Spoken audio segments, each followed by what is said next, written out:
Hey guys, it's Vanessa V. Welcome to my channel. Thank you so much for being here. I'm extra excited about today's segment because we are going to get to do something that's a little bit DIY, a little crafty, and if you have kids, it's something that you and your kids can do together that's going to be fun today and moving forward. At least that's the hope. And also, if you don't have kids like me, it's all good. You can do this as well. I do plan to do a video in the future that's more non-child crowd-esque geared. So, look out for that. But if you want to make one today, feel free to do it because this is really similar to what I started using about 5 or 6 years ago. And it had such an impact on me, and I wish I had had this when I was a kid because it really is super effective, at least for myself. And so that's what I'm hoping that you'll find today. So we are gonna go over it together. We're gonna go over, we're gonna make one together, but we're also gonna talk about what's in it, why we have what's in it, and how you can put it together with your kid in a way that's helpful, meaningful, and yeah. So let's talk about it. So the item is a sensory toolkit. So basically we have just a bunch of mix of stuff in here. We have stickers, we have cards, we have mints, we have a cotton ball. There's a lot of different stuff in here, and what's really great about these is you can customize them to your child's needs, and they get to pick out what they want, and so it's kind of fun. Now, the reason that I wanted to talk about this today is because I know it's back to school season, especially if you're watching it right now, like when I'm posting it instead of, in a little bit. But either way, it's great for any time of school year or not school year. But one of the reasons I wanted to bring it up is because back to school can be extremely overwhelming for everybody involved, right? And especially during the pandemic, you may be finding that you or your kids are having some emotions that maybe you haven't seen before, or they're a little more intense than usual, or maybe there's some discussions that you feel that you need to have with your kids about going back to school, whether it's virtual or physical, like they're actually going back to their school. There may be some discussions that you want to have that they're not really interested in hearing or might be a little bit uncomfortable, and you can have those discussions while you're doing this together. So it just gives you something fun to do while you do that. So a lot of my friends have kids, and so I've been hearing a lot of feedback from them, and that's one reason I wanted to do this segment today. And so if you are a parent, I applaud you. Congratulations. I don't know how you're doing it, but I'm sure you're doing a fantastic job. And if nothing else, this can just be a fun thing to do with them, if you're looking for something else to do. All right, so one reason that it's a sensory toolkit is because if you'll recall from my previous video, the 5 things, we talk about the senses and how they are uniquely connected to calming us and bringing us more present and focused. And if you haven't seen that video, not to worry, I will link that below. And also the Brain Explained video, the Brain on Stress, if you haven't seen that, I will also link that below because that has to do with what we're talking about today. But basically, in that 5 things video, we discuss how when you're in sort of a negative state, you can it's hard to get out of it, right? And so you can't rationalize yourself out of stress and out of anxiety. So using the senses can actually do that for us and help get us to a place where we don't have to think ourselves out of stress or panic. It actually just helps our brain do it for us. And then we're able to be in a much more balanced version of ourselves that can then handle whatever it is that we find ourselves going through. So I find it to be quick, simple, and easy, and a little bit of fun. Now, in that 5 things video, we don't use anything tactilely, if that's a word, but today we're going to. So it's a little bit different. And so if this is more geared towards what you need, awesome. If you're just looking for a mix of stuff for your kids, great. So let's get to it. So what you're going to need is a bag of some sort. Now, this is a Ziploc sandwich size bag, but you don't have to use this. You can use any size you want, paper bag, sack, whatever. And we also have some permanent color Sharpies, which I purchased on, I think I got these delivered from Target on DoorDash, but I'm not sure. It may have been Amazon, but anyway. So we have that. If you want scissors to cut anything up, stickers.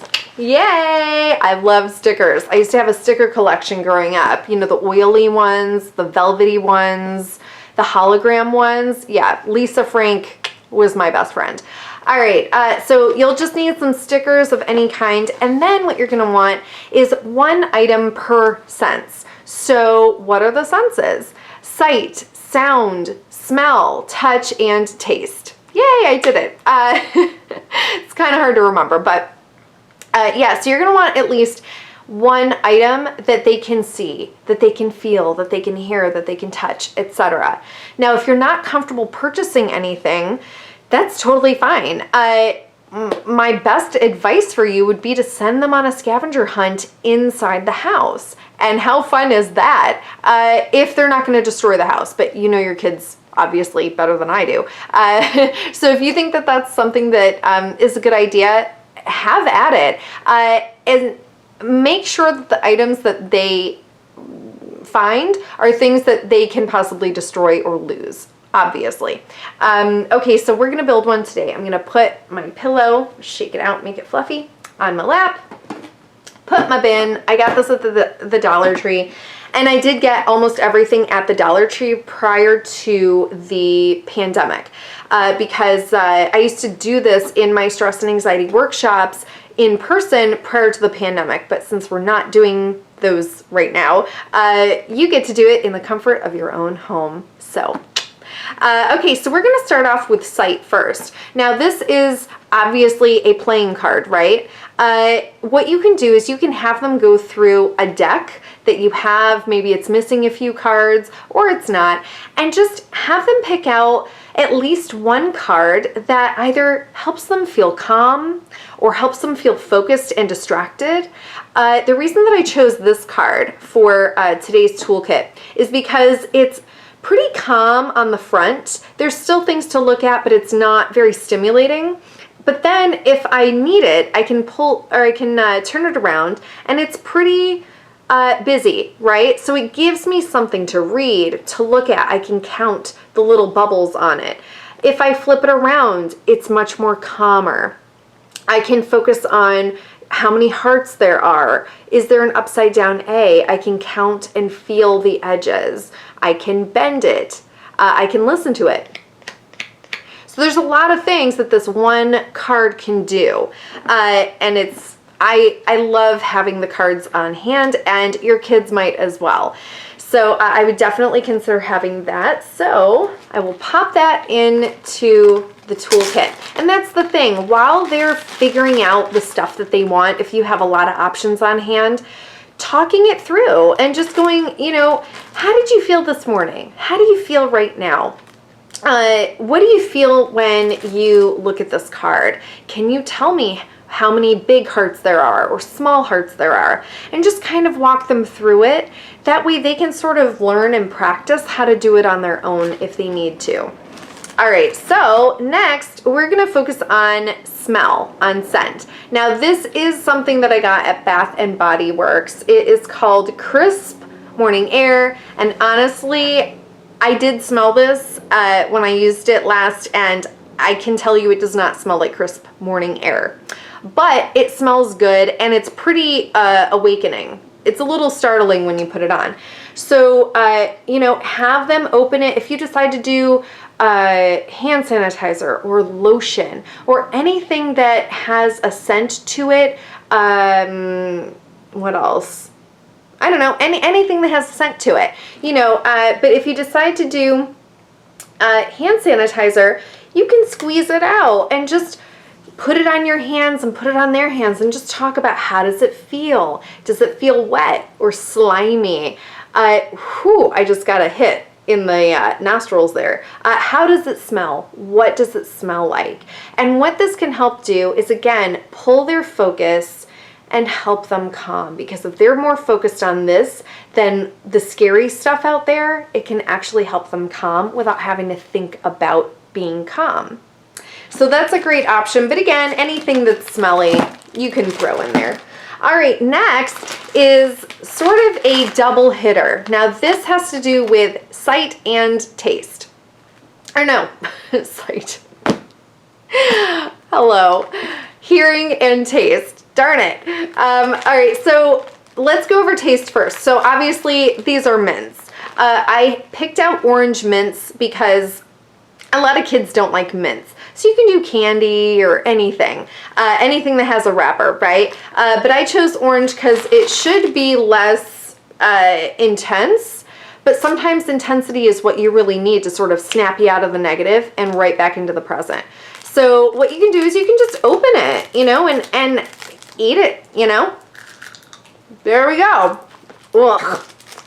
Ugh, it tastes really bad, but it definitely has my attention. But this should be a really fun part of it because what kid doesn't want to eat candy or eat something? I love eating and I'm not a kid. But you can eat it with them and you can just talk about what does it taste like? How does it feel? What is the flavor? Etc. Sorry. Don't buy these. Anyway, so that's a great option for you when it comes to the taste sensation because that could really snap you out of a panic. For sure, that one will definitely do that for me. The second thing is for sound. Now, what I'm going to do is I'm going to hold this up to the camera and go ahead and shut your eyes and just listen to the sound of this bag, okay? All right, here we go.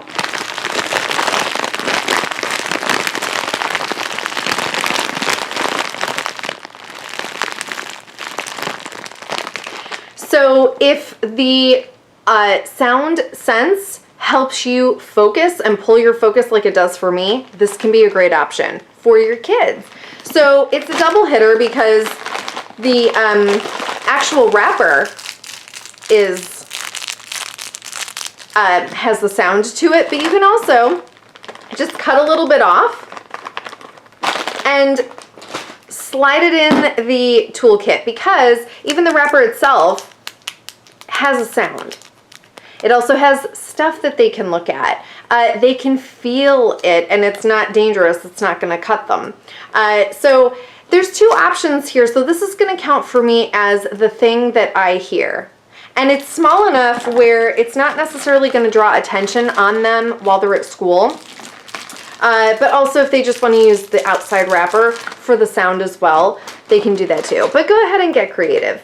And then the last thing is touch. Okay, so I have a lot of stuff for touch here. And one of the reasons is because I wanted to show you options, but really something you might notice while you're going through this toolbox with them is that they tend to get drawn to a certain sense more than others. And what that's going to help tell you both is that this sense probably tends to calm them or pull their focus more than the other senses. So if you want to load up on, say, touch, go ahead and do that. Touch for me is definitely one of those where if I'm touching something, I'm much less stressed because I'm so much more focused on that than anything else. All right, so here we have a feather as an option. So, you know, they can gently swipe the feather on their skin, on your skin, and pay attention to how it feels. They can look at the color. They can look at how many details are in the feather. It's super soft. It's a little pokey. So there's different tactile sensations going on in this feather. And it's also something they can look at, of course. A balloon, something they can stretch, wrap around their finger. They can poke the bubble. That's a great option as well. Same thing with a flower. This might not be something they want to take to school with them if they're concerned about drawing attention. I'm not saying that that's a bad thing, but I know a lot of kids don't like to do that. But there's a lot of things going on here with this petal. There's lots of petals that they can count. They can feel the different textures from the inside of the petal. They can flip it around and tickle their fingers with it. It has different colors. It's fantastic. They can go outside and find a stone. that they can hold and rub in their hands. And it's small. So it's not something that they're necessarily gonna draw attention with, and it can be rough and smooth and all that stuff. A cotton ball, they can pull it apart. They can feel how soft it is. They can roll it around in their hands. Same thing with the shell, just like with the stone. If you have a shell hanging out at home, that's something they can rub and feel different textures with. And the last thing is a pipe cleaner. They're super cheap, they're fun, they can pick out what color they want, they can wrap it around their finger and just have it there to feel during class if the teacher's okay with that. They can pop it off their finger, bop it around. There's lots of stuff you can do, and it has different textures as well. So I'm going to put the feather in our toolbox because it's fun and soft. Okay, and lastly, we've gone through all the senses, right? But lastly, if you recall from the 5 things, I have us go over what's one good thing about you. Ugh, right? But it's important to do, and it does make you feel good and all that stuff. So here's what I suggest for you guys to do together is not only for them to name 5 or 10 things that's good about them, but you also do it as well. And have you both write them down and just here's an example that I wrote for myself. I wrote it down and it's, I love sprinkles.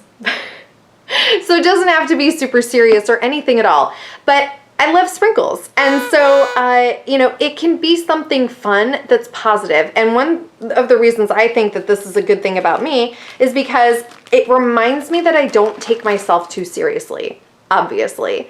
And it's a good reminder to continue to do that. And I truly do love sprinkles. They're colorful and delicious. And why wouldn't you love sprinkles? So I would suggest putting it in there because even if they're not going to take it out and read it, they know it's there and they're going to see it and they're going to remember that there's something good about me, or, my mom or dad thinks that there's something good about me. My mother has done that for me before, and it has made a difference. So then really quickly, I'm just going to choose purple. We're going to write our names on the toolbox or the toolkit. So I know it's a little bumpy. You can do this in the beginning, obviously, but you just want to have them write their name on it. That way, or decorate it or whatever. That way everybody knows that it's theirs, right? And I wrote, whew, those are smelly. I wrote something down that my friend and I used to do this growing up in school, and I still do it because it makes me chuckle and it's also true. Mine. It is mine. So I literally legit, especially if I'm in a show or something and I have water bottles, I write mine on it because it's mine. And it works. No one's ever taken my stuff when I've had that on there. So it's a cute little idea. All right, so stickers.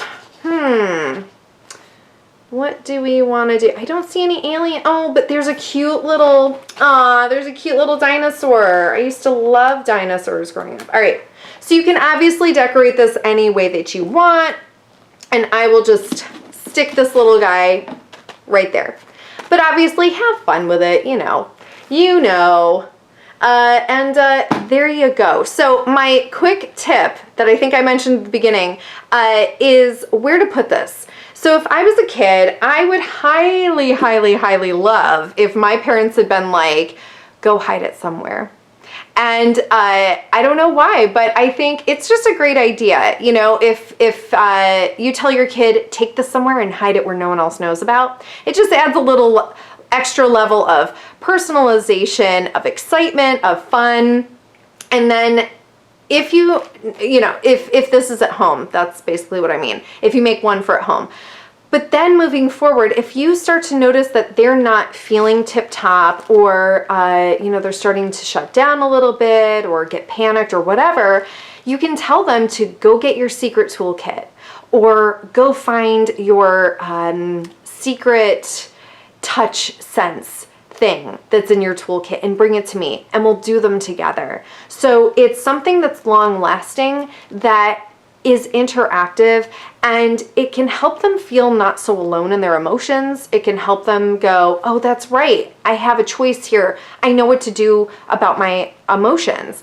And you can also feel like you have a helpful hand in the situation, because I know as parents, sometimes you're just like, I don't know what to do. I'm at a loss here. So it can give you guys something fun to do when it comes to not so fun emotions. And if you find that you need some extra additional ideas, taking those stress hacks that we talk about on this channel and teaching them to them in a fun, relaxed way, doing it while you're out driving around, or make it a game. That can be an also awesome way to sort of strengthen your child's emotional foundation so that they can use them when they need them, because they've already practiced them with you. So anyway, I hope that this really helps you guys at least have a little bit of fun, if not some long-lasting fun, and it helps you guys connect even more and helps the transition back to school be even better for you as well. So it's going to be a fantastic year. It's going to be a great first day of school. I can't wait to hear about it. Feel free to comment below with any ideas that you might have, or private message me as always. Don't forget, if you haven't already, subscribe to this channel, like and dislike, and let's connect on social media. That would be great. I'd love to hear from you. So have a wonderful week, and I will see you next time. Bye guys. See ya. Have fun.